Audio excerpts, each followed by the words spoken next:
Today I'm going to show you something that I do quite regularly because it's something we can't buy in France, or we can't buy very often, and if we can it's quite expensive. And that's something called crumpets.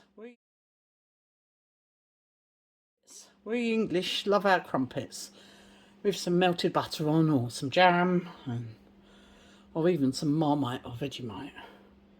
Anyway, I'm going to make those today and I'm going to show you how I do that. It's very simple, very cheap to make.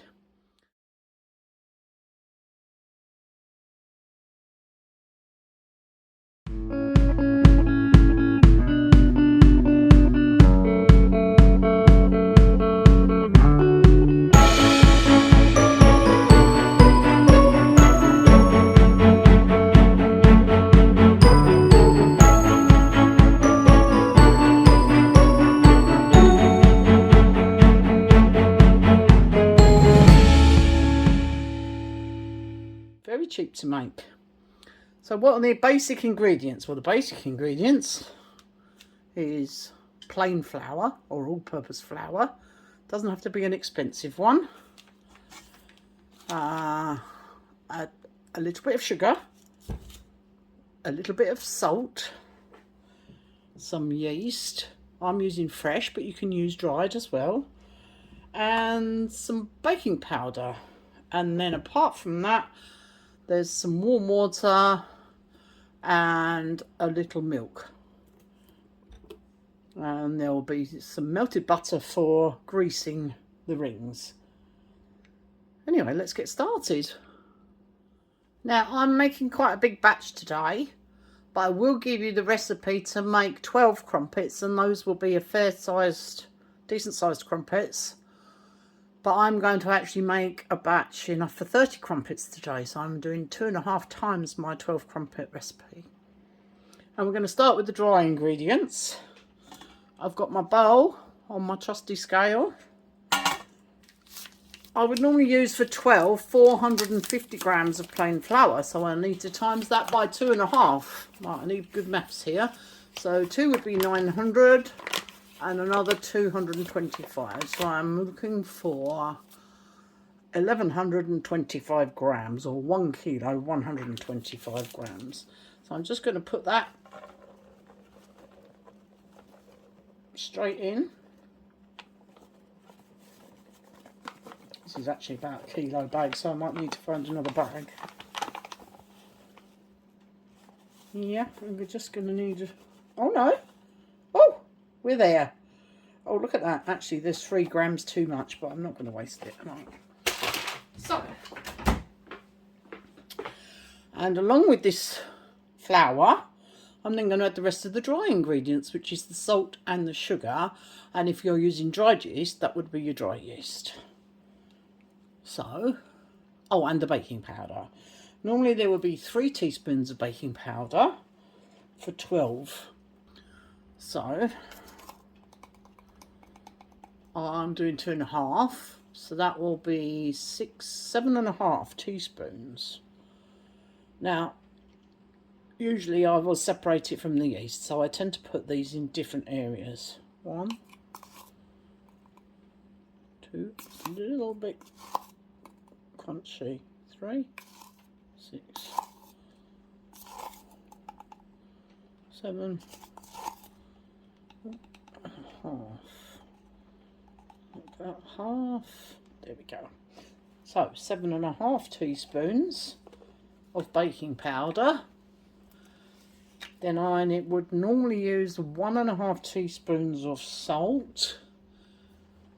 So that's going to be 3 3¾ teaspoons of salt. Sounds like a lot, but this is going to make a lot of crumpets.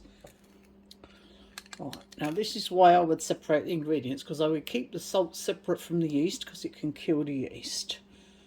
So we're looking for 3 3/4, 1 3/4 of salt.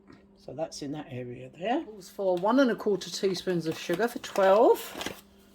So I shall be using 2.5 times that, which will be 2.5 plus 3/4 is 3¼ teaspoons of sugar. 1, 2, 3, 1/4 of sugar. That's all my dry ingredients. If you're using dried yeast, I would then put that into another separate area just here, just until you mix it together. So in here we have the flour, we have the baking powder, we have the salt, and we have the sugar. In here we have my fresh yeast mixed with some warm water. It should start bubbling up in a moment. I've got my butter melted ready for greasing the rings, although that's going to be a while. Now I need my liquids. So I need warm water to mix with some milk. I'm only adding a small quantity of milk, although that's cold from the fridge. So I will make the water slightly warmer than I need, because when I add the cold milk it will cool it down. That's my next move. Now because I'm doing 2.5 times the recipe, that would normally be 580 ml of liquid in total. Well, I need to times that by 2.5, so that's going to be 1160 ml is 2 times, plus another 290, so that's 1450 ml total liquid. And I've already got this. So what I will do is I will add this into the mix to make sure we get the correct amount of liquid. 1450 ml. Well, I'm going to start with a litre because that's what my jug holds, and then I need another 450 after that. Okay, warm water straight from the tap, but not too hot. It's slightly hotter than hand hot. You could use just water for this and obviously save a few pennies. I'm not sure that the milk adds anything much to it, but this is the way I've always done it. So I use a semi-skimmed milk, a fresh milk. I don't like the long life stuff here. It's difficult to get hold of fresh milk as easily in France, but we can find it. And demi-creme, that means semi-skimmed, so half that. Pour my first litre of liquid in while mixing the dry ingredients. Oh, this jug makes an awful mess. I think every time I use it, I think I won't use that one again, and I always forget. Okay, I do need more liquid than this. All right.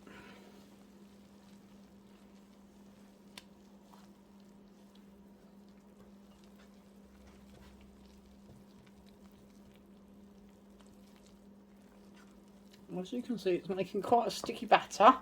It needs to be more fluid than this. Right, I've still got to add another 450 ml.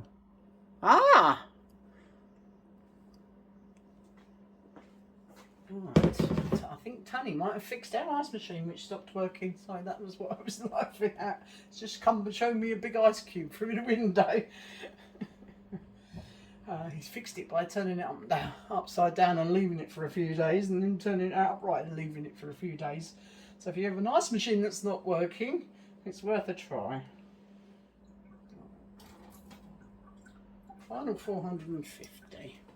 Well, I'm starting with 200 ml of warm water. I'm going to add into that my yeast, which isn't actually bubbling yet. It's a little bit concerning. I think it needs sugar, which is in the dry mix. Okay, and to that I need about another 50 ml of milk. Okay, seems a lot, but this is the last of the liquid going in now, and then I shall give it a good old mix in. Right, that's the last of the liquid, including the yeast mix. And all we do is mix it around gently, combine it all together until we don't seem to have any lumps left, and then we need to prove it, and I'll show you my favourite way for doing that in just a minute. I'll just leave that for a moment and I'll show you what I'm going to do to prove this. I'm getting a not quite full mug of hot water from the tap. I'm taking it to the microwave. So I'm going to use the microwave to prove the batter that I've just made. What we're going to do is place the mug of hot water, or half a mug of hot water in here, and I'm just going to put the microwave on for 2 or 3 minutes until the water is boiling and the microwave gets steamy and warm. Then it'll be the perfect place to prove the batter.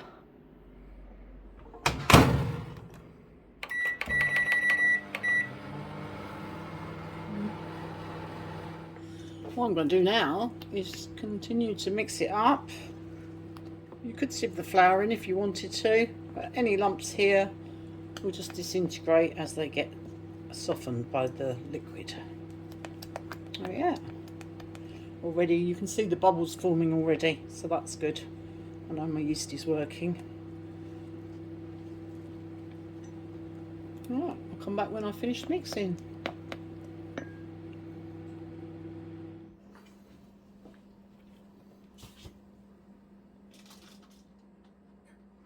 Okay, I'm going to cover it up with a cloth, a clean tea towel that I've run under the warm tap and wrung out, and that's going into my steamy microwave. Alright, we can see it's nice and steamy. This is a good way of cleaning your microwave as well. I quite often put a drop of lemon juice in a mug and when I need to wipe the microwave out because it cuts the grease and makes it easier to wipe it. Anyway, do use a cloth when you take this out because I've done that before, burnt my fingers. So I'll take that out of the microwave and then very quickly we'll get the batter mix in there. So place your covered up bowl into your steamy warm microwave, leave it for 45 minutes, and then I come back and I take the bowl out, re-warm it again for a couple of minutes and put the bowl back for another 45 minutes, an hour and a half in total proving. You can do it after about an hour. I like to leave it for an hour and a half. Oh, it's been a little bit over an hour and a half. Oh, can you see that dome on the top? It's risen over the top of the bowl and it's stuck to the tea cloth, I think. We'll find out in a moment. Right. Oh, it's going to be heavy. I'm going to need 2 hands. Well, I think it's risen a bit more than normal because I've used the fresh yeast, so perhaps I don't need to use quite so much. Yeah, I'm going to waste a little bit of it, not too much. Excuse me if it's flickering a little bit. The light is on in the kitchen because it got a bit dark. So that's what's left on the tea cloth. Ah, that will come out in the wash. But this is actually still even bubbling. Yeah, I think maybe a little less yeast when I use the fresh. I'm still pleased with it. Ah, I'm going to get on and cook it. Right, I've got my melted butter mixed with a little oil. I've heated up my George Foreman onto number 3 and the pan is heating. I'm going to use kitchen roll to grease the rings because I don't have the base to rebrush. And I've got my pot of batter on the side here. And I find that that's a quarter cup measure is the perfect size to fit these rings. I'm not sure what size. I think they're about 4 inches diameter, maybe slightly bigger than that. Anyway, let's get cooking. But yeah, we're almost up to heat there. I think we can start off. I will grease the hot plate slightly. It doesn't need, it is all non-stick. It's better if you can use non-stick on this. And then each one of the rings gets a good coating around the inside and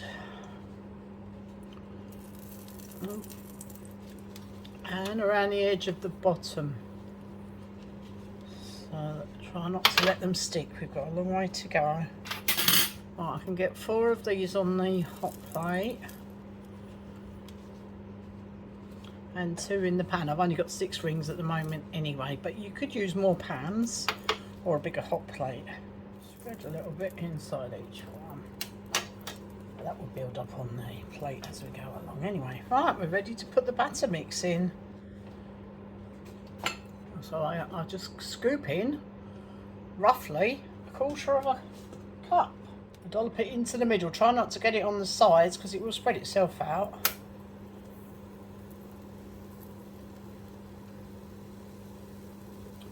Dollop it in on.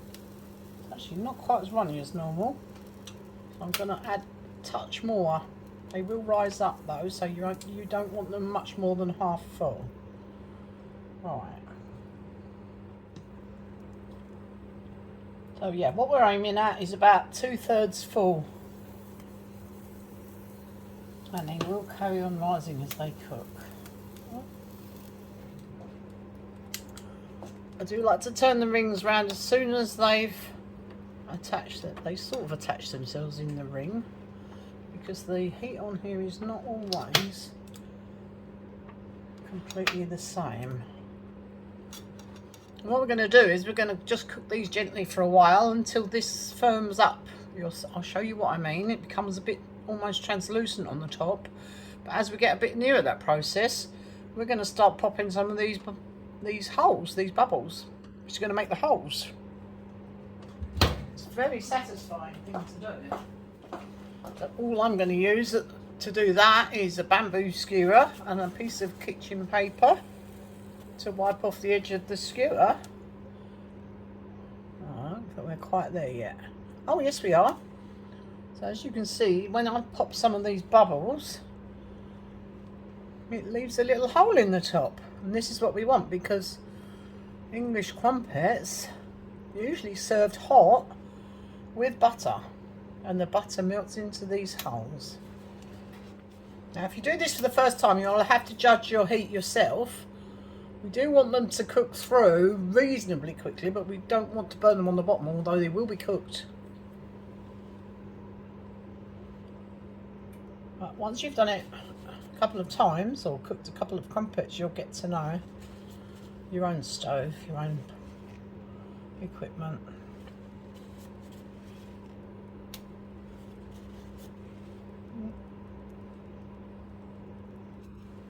This one on the back here seems to be cooking the fastest, but I think that was the first one that I did, so that makes sense. As you can see, we've got little bubbles, and as we gradually pop the bubbles, don't have to do this, I mean it will do a lot of it on its own, but it's great fun.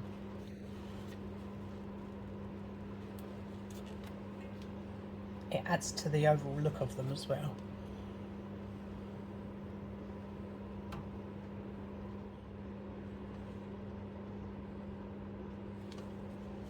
Popping the bubbles as well allows you to see how close it is to being cooked through, because when the bubbles start to stay there more, it's more solid underneath. Right, the camera stopped recording. I was cooking it. It's getting a bit hot, so I'm not sure what you've missed. But we've got to the stage now where I'm going to try to take them out of the rings. I've been popping the holes, as you can see, and they've got a little bit stuck on the edge of the ring, so I'm going to give it a little bit of help with a spatula. At least while they're still stuck in the ring, I can turn it over and show you what it looks like underneath. Oh, there we are. That's how to get them out. And that could be slightly browner underneath. That's not a problem. So I'm happy with that. Let's see if we can get the others off the same way. Oh, no, it doesn't want to come out that one. Right, okay. So this one, he's a little bit short, that one. Flip him over and just brown the top off. This is what I'm going to do with all of these. Unfortunately, you can see that one there was still a little bit wet on the top. Now I've squashed it, so I've spoiled the holes a little bit. It will still taste good. I love that one. What we do, once these are cooked, chill them, cool them off, let them cool on a rack, and then they can last in the, I usually keep them in the fridge. You could probably keep them in the cupboard actually, but I keep them in the fridge for up to about 5 days, but I put an extra backup supply in the freezer, and as they run out in the fridge I just take them out of the freezer so that they can slowly defrost in the fridge. You can cook them from frozen, but they tend to expand back out again slightly better if you defrost them.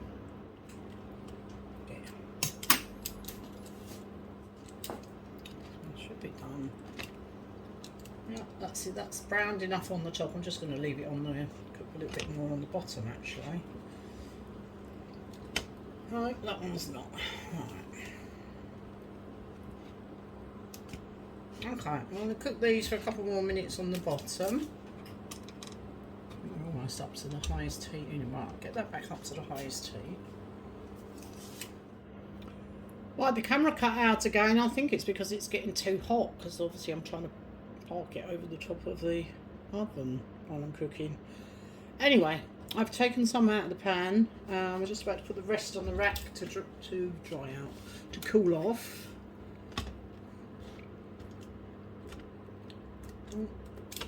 Oh, they look good actually. Yeah, they're going to be tasty. Okay.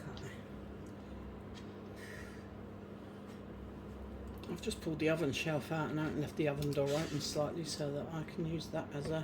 Oh, hang on, that one might want just a tiny bit more. See, it looks still a little bit damp. Alright. Turn him over. Let's just finish that one off while I finish cleaning the rings.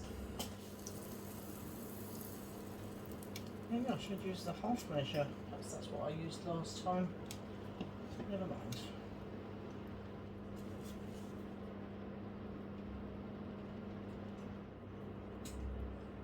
How long have you been watching me pop bubbles for now? Quite some time if you're still watching. I've probably sent you all to sleep by now. You can zoom forward of course if you've had enough of this and see how they end up. Well, we're ready to turn over and I've now got this, which I think might be a little bit easier to get them out. So let's have a look, shall we? Because look, it's not stuck all the way round. We can see at least a part of it wasn't stuck. Ah, that's not too bad actually. Yeah, this is definitely a better tool for this job. Hey, tiny bit. There, that was better. Okay, well these are looking good though. Nice size. Perfect thickness. Right, I'm going to carry on and turn the others over. Right, the ones on the griddle are ready to be turned out. Do we think they're going to stick? Well, they're not going to stick this time. I think we've only cracked it. Whee! Right, that's the answer then, is to keep them cold. Yeah, that's worked a lot better. And put quite a thick layer of butter, like a butter paper around them. Wow. Okay. Oh, there's always one, isn't there?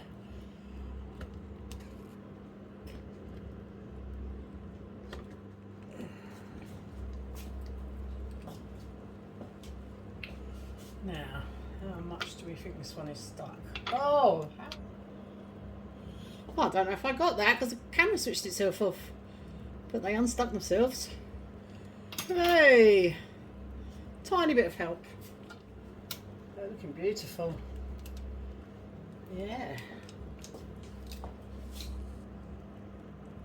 Well, they're best eaten hot in the toaster, and then I like mine really crispy on the outside. Some people like them softer, but then lots of melted butter on them.